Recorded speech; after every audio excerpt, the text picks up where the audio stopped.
I know people who are in, for example, are in a 3-person relationship. I've been in a 3-person relationship. Surprise, mom and dad. What? Oh no, JJ. So 3-person relationship, how did that play out? I already regret this. Turn off the video, mom and dad. I mean, I was just at a time in my life. I'm already tripping over my words. This is where all good stories begin. There was a couple who I'm still friends with, and will boy. probably watch this video. Oh, good lord. Who shall remain anonymous. They were together for nearly a decade. And it really worked at the time, but it worked in a way, like I was talking about before, how there's different kind of fulfillment you can get, and how I think I'm able to compartmentalize what I get out of different relationships. At that time in my life, it just felt really good to be cared for and have people want to be around you and need you in a way. And there were these things that I kind of had, because I was single for a while before that just, it really worked for me. You know, like how it's nice to have someone pay attention to you. Yeah. Now, there were 2 of them, and like, that's exciting. How did it end? I think that's a relevant question. I came to the realization that I was never going to be number 1. You know what I mean? This is the common thing that people often say when... Yes, but that's me. I mean, it's just silly things like getting a wedding invitation. I was never going to be the +1, you know, like that kind of thing that you want in a relationship, that I want in a relationship, where you want to be someone's priority. And I was always going to be playing catch up because they'd known each other for that long. I think I was kind of there as a... Novelty?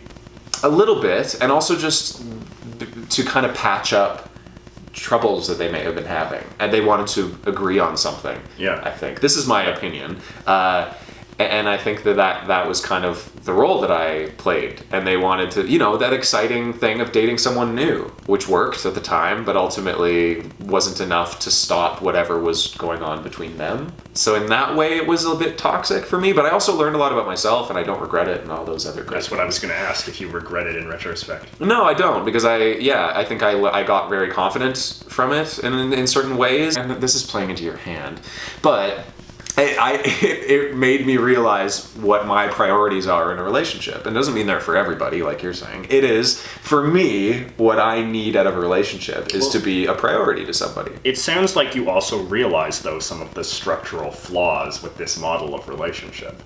Because the problems that you had with Not it flaws, are in some ways challenges. Universal. Yeah, because flaws sounds insurmountable. And the polyamorous relationship that I've been witness to, friends of mine, it's actually a similar setup. 2 of them were together for about a decade, introduced a 3rd, and they've been together for 5 years, and they live together, and it, to me, by all accounts, maybe they're great actors, but seems pretty flawless. And what they get out of it is what they want out of that relationship. It works for them, and I'm sure there's constant negotiating. I'm sure there's probably fighting, and I think there is something human about wanting a relationship and wanting some kind of commitment to somebody. But I'm just saying, you can get that from elsewhere, and people are starting to be able to separate sex and relationships. Yeah, I'm just saying that I think it does take a human toll. I just think that it can't be that easily divorced. Like, I don't know. Like, I just honestly think that emotionally at some point this takes a toll, and I think that people have... For you? Yeah, for me. And I feel like even a lot of people that think they can do it, ultimately it catches up to them.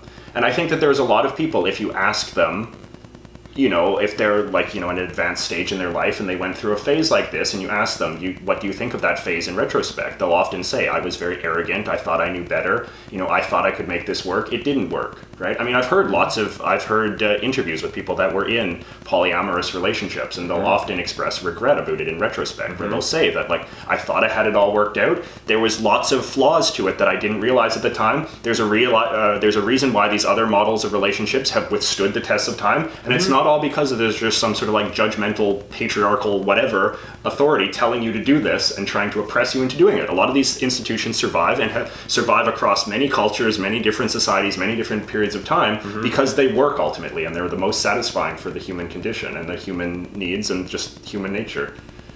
But anyway...